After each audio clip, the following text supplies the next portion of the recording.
Jadi nanti di Al-Quran ada 8 jenis rizki. Di antara yang paling hebat, ada yang belum Anda datang, rizkinya sudah menjemput. Ada orang mendatangi rizki, ada rizki mendatangi dia. Contoh, Al-Imam Asy-Syafi'i sedang berdiskusi dengan Imam Malik, gurunya. Kata Imam Asy-Syafi'i, gak ada orang sukses yang instan.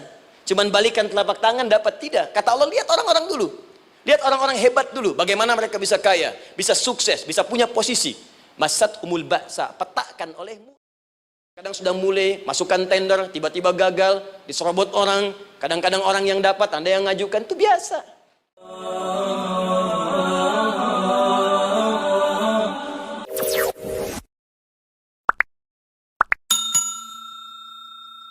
Anda berlanjut, diterangkan oleh Allah, hei, tugas suami saat mulai pertama kali menikah, maka tugas yang pertama siapkan untuk mencari nafkah.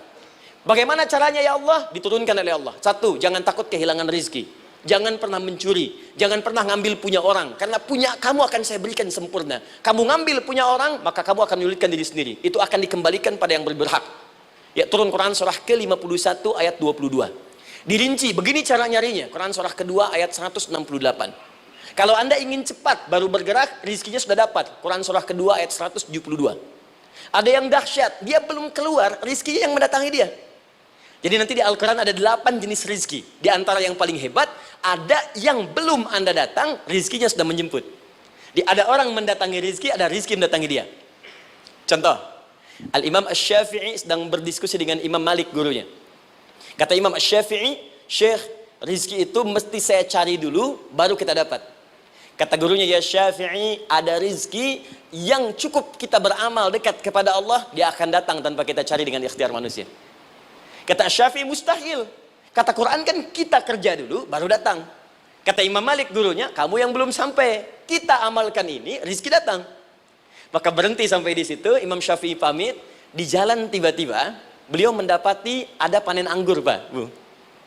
Terus dipanggil sama yang punya kebun. Ya, pemuda katanya, sini. Mau bantu nggak? Kalau kamu bantu, kami berikan anggurnya. Maka beliau bantu, panen, petik. Sampai setelah selesai diberikan anggur yang besar-besar, hanum. Senyum, senang beliau. Ternyata senangnya bukan karena dapat anggur. Senangnya karena merasa pendapatnya benar. Kalau saya nggak bantu panen ini, nggak akan dapat saya anggur. Cuma karena saya bantu, saya diberi ini. Maka rasa senangnya inilah dibawa kemudian kepada gurunya, ingin laporan. Tapi perhatikan adabnya. Dia tidak mengatakan, guru, nih saya benar. Kalau saya nggak ikut panen, nggak dapat saya ini. Perhatikan kalimat Asy-Syafi'i. Guru, tadi saya di jalan, dipanggil oleh pemilik kebun, ikut panen anggur. Begitu saya bantu, saya diberikan anggur ini. Beliau tekankan dengan kalimat yang kencang pada kalimat, begitu saya bantu, saya dapat anggur ini. Imam Malik tersenyum mengatakan, Masya Allah Syafi'i, luar biasa. Ini siang begitu panasnya, tadi saya mau keluar ngajar, terfikir di benak saya, Allah, kalau ada anggur yang besar-besar, enak rasanya. Tiba-tiba kamu datang bawa anggur. Jadi Imam Syafi'i kerja dapat sesuatu, Imam Malik terfikir sesuatu, datang rezeki. Itu ada di Quran surah ke-7, teman-teman, ayat ke-96, paling kanan sebelah atas di mushafnya. Kita teruskan dulu. Ya, Anda dalam mencari kerja, ingat, kalau Allah yang sampaikan pasti terjadi. Jangan dikira mudah. Kata Allah akan ada persaingan, akan ada kadang-kadang singgungan, akan ada tantangan, maka mulai petakan tantangan apa yang akan Anda lalui saat Anda mulai mencari nafkah itu.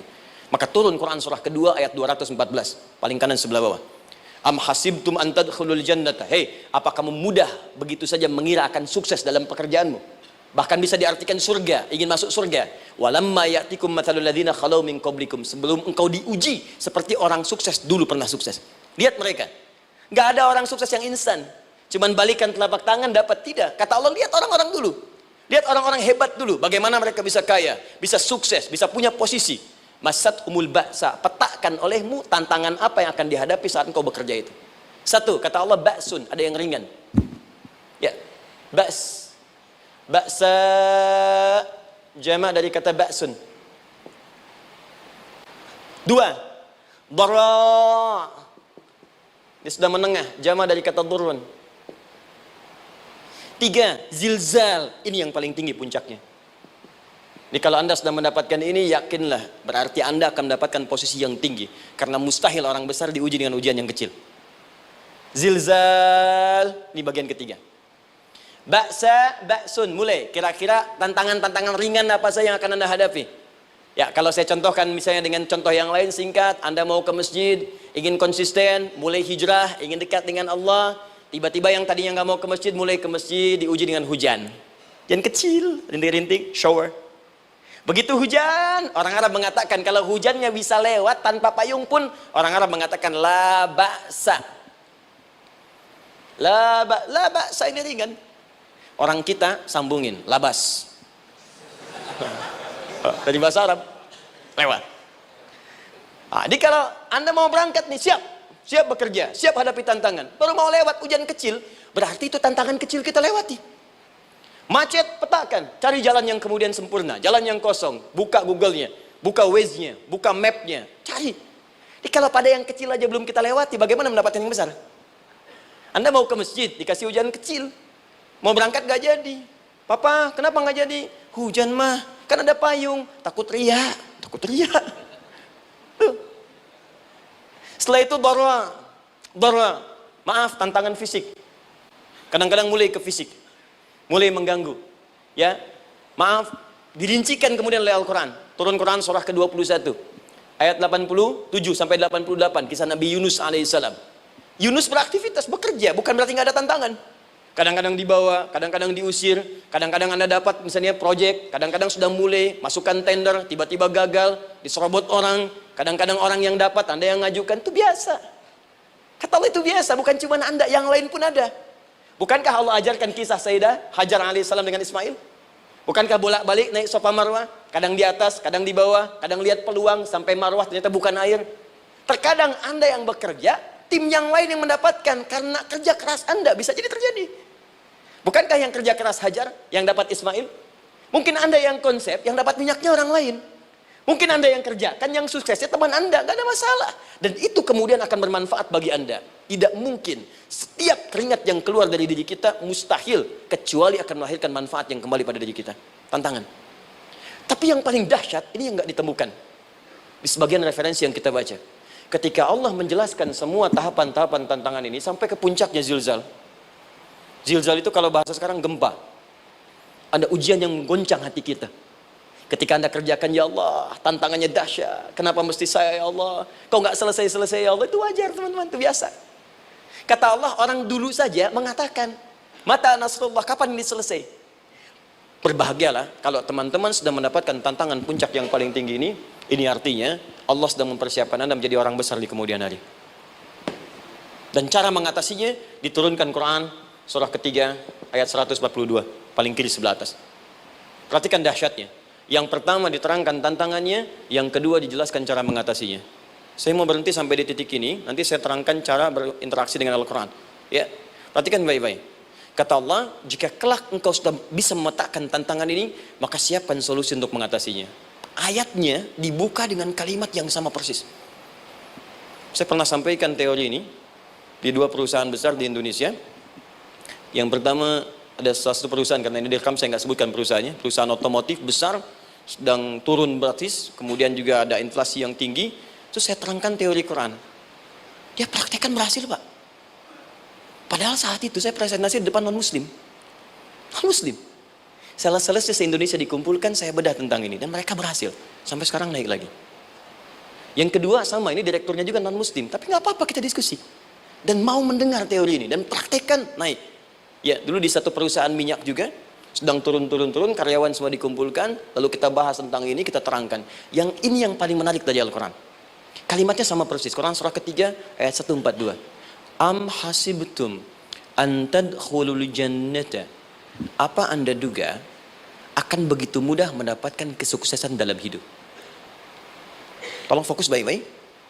Jangan selalu mengartikan jannah dengan surga. Karena asal kata jannah itu artinya kesuksesan, kebahagiaan yang belum tampak. Surga, kenapa disebut dengan jannah? Karena itu puncak kebahagiaan kita yang belum nampak sekarang. Saya kasih rahasia ya, ini antara kita saja nih. Kalau ada kata jim dengan nun di depannya, itu pasti tidak nampak, tersembunyi. Apapun tambahannya. Ya, misal, jin kenapa disebut dengan jin? Karena memang ketika diciptakan, dia tidak tampak, tersembunyi. Lawannya ins, Karena itu kita disebut ins, karena saat lahir kita tampak. 18 kali disebutkan dalam Al-Quran. Ya ma'syaral jinni wal ins, wa ma khalaqtul jinna wal ins. Jadi jin disebut jin karena memang fitrahnya tersembunyi, nggak nampak. Jadi kalau ada jin melakukan penampakan, itu jin sedang kena masalah, sedang keluar dari fitrah. Sama dengan manusia, harusnya tampak. Jadi kalau ada manusia yang senang sembunyi-sembunyi, dia sama dengan, bukan saya yang bilang, sedang punya masalah. Ke kantor sembunyi-sembunyi, hati-hati Pak Alfian tuh. Biasa ada pintu depan, masuk pintu belakang. Suami di rumah buka WA sembunyi-sembunyi, Bu hati-hati tuh. Pulang lewat pintu belakang, berarti sedang punya persoalan dalam hidup. Setiap ada jim dengan nun, pasti tersembunyi. Ibu punya janin, rahim, dalam rahim ada janin. Kenapa disebut dengan janin? Jim, nun, ya, nun. Karena sosok itu belum nampak dalam pandangan kita. Nanti kalau sudah lahir, baru tampak. Jannah, kenapa disebut jannah? Karena belum tampak dalam pandangan kita, nanti kelihatan. Karena itu dalam Al-Quran, kata jannah itu tidak dikhususkan dengan surga. Tidak dikhususkan dengan surga. Kadang-kadang menunjuk aspek kesuksesan yang belum tampak. Anda mau ngubur minyak, minyaknya belum tampak, belum kelihatan. Anda mau kerja, ya hasilnya kan belum tampak, baru ikhtiar sekarang. Karena itu orang Arab disebut kaya kalau mereka mendapatkan kebun yang tak tampak sebelumnya. Kebun anggur, bukan kurma, kalau kurma banyak. Kebun anggur, ada apel, ada jeruk, sampingnya ada sungai-sungai, disebut dengan jannah. Ya, kalau punya unta, nggak kaya di Arab, biasa. Karena yang kelihatan padang pasir, unta, hitam, merah, biasa. Tapi kalau sudah punya kebun, kebun anggur, yang sulit di padang pasir ada kebun, itu baru disebut kaya. Karena itu orang Arab kadang mengartikan jannah dengan aspek kesuksesan yang belum tampak. Diartikan dengan kebun anggur, kebun apel, dan macam-macamnya. Perhatikan, am hasibtum an tadkhulul jannah. Apa Anda duga ingin sukses itu begitu mudah? Sukses jadi tidak. Walamma ya'lamillahu alladhina jahadu minkum wa ya'lamas sabirin. Perhatikan baik-baik. Sebelum Allah memastikan pada diri Anda terdapat dua hal yang paling utama untuk mengatasi tantangan tadi. Satu, jahadu, kesungguhan, serius. Jadi kalau mau sukses, mesti serius. Kerja serius, cintai pekerjaan Anda. Ya, belajar anak-anak serius, pastikan belajar dengan serius. Jangan cuma anak-anak duduk paling belakang, nggak pernah nanya, kadang ngantuk, pulang, ujian, besoknya mau ujian, baru belajar. Ya, sistem SKS, sistem kebut. Ya, kadang-kadang sejam, Bu, Pak. Saya pernah ada orang di luar ngadu waktu di Libya, Ustadz, gimana ini orang Indonesia? Kenapa? Saya belajar 3 bulan, besok mau ujian. Teman antum orang Indonesia pinjam catatan saya baru semalam, dia dapat 8, saya 7,5. Saya bilang, Anda belum tahu sistem SKS itu. Baik, ya. Tapi itu bukan solusi. Begitu ujian selesai, ilmu lupa. Itu poinnya. Jadi kalau hanya sekedar ilmu dipakai untuk ujian, pada prakteknya nggak akan terpakai. Ini banyak anak sekolah sekarang hanya belajar untuk ujian saja. Padahal kalau dipraktekkan, kadang kaitan dengan agama tinggi, Bu, Pak. Fisika itu dengan agama itu tinggi. Gaya F1 sama dengan F2, gaya gerak sama dengan gaya dorong. Gaya sedikit, maka keluarnya sedikit. Pukul kencang, bunyinya kencang. Imannya kalau kuat, amalan jadi banyak. Iman sedikit, amal pun sedikit. F berbanding lurus dengan P, hukum Pascal. Gaya berbanding lurus dengan tekanan. Masuk bab akhlak. Makin banyak gaya, makin banyak tertekan. Nah itulah. Gaji 5 juta, gaya 10 juta, kan? Ini serius. Serius. Di divisi apapun Anda, saya 3 sepekan lalu lah takziah ke tempatnya Yang Habibie, terus diminta tausiah di sana. Dan saya perhatikan beliau termasuk yang paling serius ketika diberikan tugas apapun. Gak pernah diberikan amanah kecuali mencintai pekerjaan itu. Yang Habibie demikian. Diciri orang sukses itu serius. Tapi keseriusan itu, kata Allah petakan jadi 3 bagian lagi. Karena jahadu itu punya 3 turunan kata. Satu, keseriusan merencanakan, disebut ijtihad namanya. Punya rencana. Mappingnya apa? Stepnya apa? Oke, Anda ingin kerjakan sebuah proyek, baik, proyeknya berlangsung berapa lama? Target kita apa? Jangka panjangnya, menengahnya, jangka pendeknya. Kemudian apa tantangan yang akan dihadapi di setiap tahapan-tahapannya? Selesaikan. Bahkan saking pentingnya tahap perencanaan ini ditunjukkan oleh Allah langsung lewat sholat. Teman-teman masih ingat sholat pertama yang kita kerjakan setiap hari, sholat apa namanya? Subuh. Apa artinya subuh? Tuh, ini masalahnya. Ini kata Al-Quran sendiri ya, kata Al-Quran sendiri. Nanti akan ditemukan orang yang ibadah tidak paham apa yang dikerjakan dan dilakukan dalam ibadahnya. Contoh sholat. Kata Allah akan ada orang sholat yang saat sholat tidak mengerti apa yang ia baca dan dia lakukan dalam sholatnya. Jujur tanyakan pada diri kita. Sampai detik ini, dari sekian ribuan kali ruku dan sujud, berapa persen bacaan sholat yang kita pahami? Jangan-jangan kita ruku tapi nggak ngerti yang dibaca. Sujud tak paham yang diungkapkan. Bagaimana bisa khusyuk? Mustahil. Maka kembali ke sini. Kenapa sholat pertama itu disebut dengan subuh? Teman-teman, ternyata semua nama sholat dari subuh sampai isya, plus bacaan dan gerakan dari takbir sampai salam, itu bukan sekedar gerakan semata. Semua ada artinya, ada maknanya.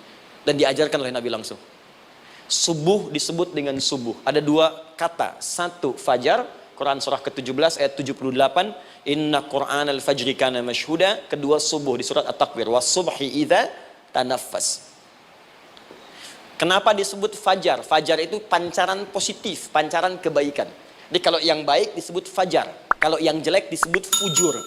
Fujur ada di Quran surah 91 ayat 7 sampai 8. Wa nafsi wa ma sawaha fa'alhamaha fujuraha wa taqwaha. Fujur itu rambatan, gelombang buruk yang muncul dari nafsu. Ya, ditembuskan ke elemen tubuh kita. Misal gini. Tiba-tiba pengen marah. Ya, di tubuh kita mengatakan melotot, maka ini ada pancaran di hati kita nyambung kemudian ke mata. Ini rambatan dari sini ke mata disebut fujur namanya. Mau ke tangan pukul, masuk ke tangan. Itu rambatannya disebut fujur namanya. Ya. Yang baiknya disebut fajar.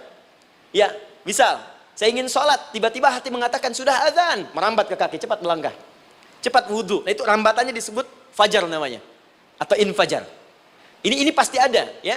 Fujur nama lainnya nafsu. Disebutkan 115 kali dalam Al-Quran. Takwa, rambatan fajar, sumbernya takwa. Disebutkan 115 kali dalam Al-Quran. Di jiwa kita ada takwa, ada nafsu. Takwa yang dorong malaikat, disebutkan 88 kali dalam Al-Quran. Nafsu yang dorong setan, disebutkan sama 88 kali. Di setiap Anda akan mengerjakan satu hal, pasti akan yang mendorong pada yang baik, akan mencegah dari yang baik itu nafsu. Pasti itu. Pak Alfian mau tanda tangan proyek. Tiba-tiba disodorkan, Pak, ini Pak. Kok begini proyeknya? Perbaiki, karena ada yang nggak beres. Tapi fee-nya lumayan Pak, 1 miliar. Nggak bisa, jiwa takwa mengatakan jangan terima Pak. Bapak mengatakan maaf, ini jari tahiyat, gak akan pernah dipakai maksiat, perbaiki, datang lagi. Ini Pak, kok sama? Fee-nya diperbaiki Pak, 100 miliar. Nafsunya mulai berkata, terima. Takwanya bilang, jangan. Akhirnya beliau katakan, tangan tahiyat gak akan pernah dipakai maksiat. Tapi tunggu, saya istiqoroh dulu.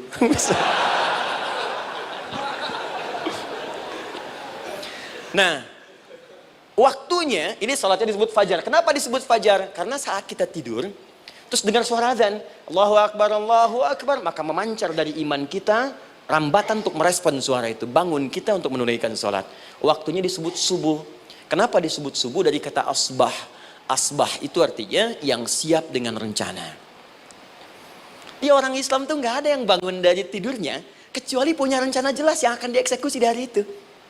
Makanya sebelum kita bekerja mengeksekusi itu, kita datang menghadap Allah supaya Allah berikan kemudahan di setiap aktivitas kita. Coba lihat manajemen Nabi. Bukankah sebelum tidur beliau istighfar dulu? Dirinci pekerjaannya, dicatat yang akan dikerjakan besok, istighfar 70 kali, 100 kali, sehingga dengan istighfar saat tidurnya tenang. Coba kita biasakan.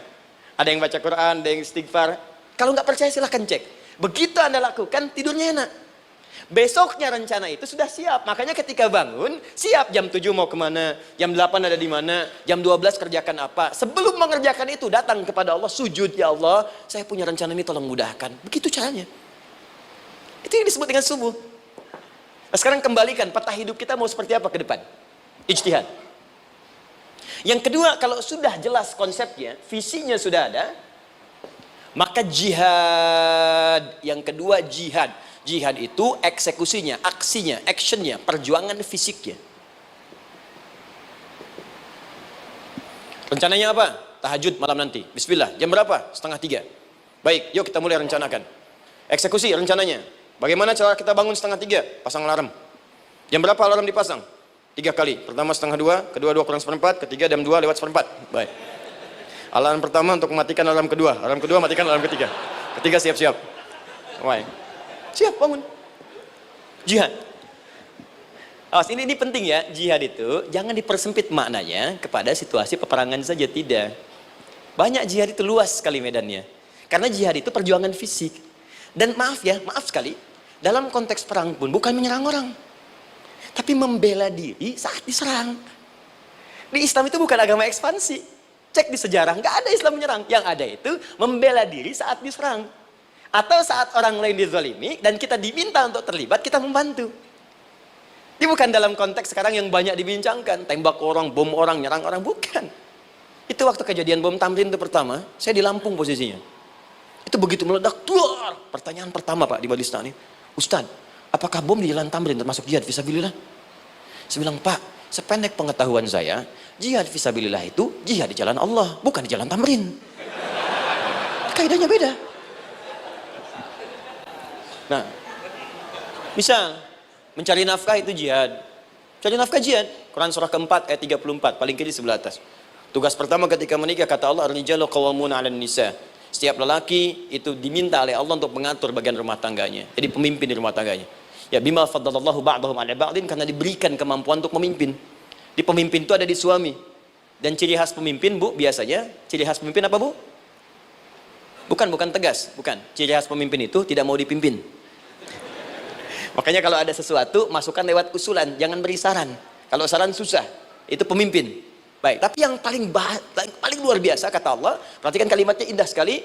Wa bima anfaqu min amwalihim. Saya berikan tugas untuk mencari nafkah. Ketika seorang lelaki bertugas mencari nafkah, ingat ya, konteks apapun, kalau perempuan nanti bekerja bukan nafkah poinnya. Bisa hobi, ya, bisa aktivitas, tapi nafkah kalau sudah menikah itu ada pada suami. Perempuan tidak. Kalaupun tidak dilarang perempuan bekerja, tidak. Sayyidah Aisyah mengajar, ada yang para sahabiah jadi perawat, ya, ada yang pengajar. Banyak dulu sahabat Nabi yang perempuan mengajar. Ya, kan ada pelajaran-pelajaran khusus perempuan. Ya, ada bagian perawat, ada dokter. Ini kan yang ngandung perempuan, masa yang periksa laki-laki? Ya, kan? Ada bagian perempuan tertentu, itu silahkan bekerja, boleh. Tapi nafkah laki-laki. Begitu lelaki meniatkan pekerjaannya karena Allah untuk mencari nafkah, itu setiap langkahnya jihad fisabilillah.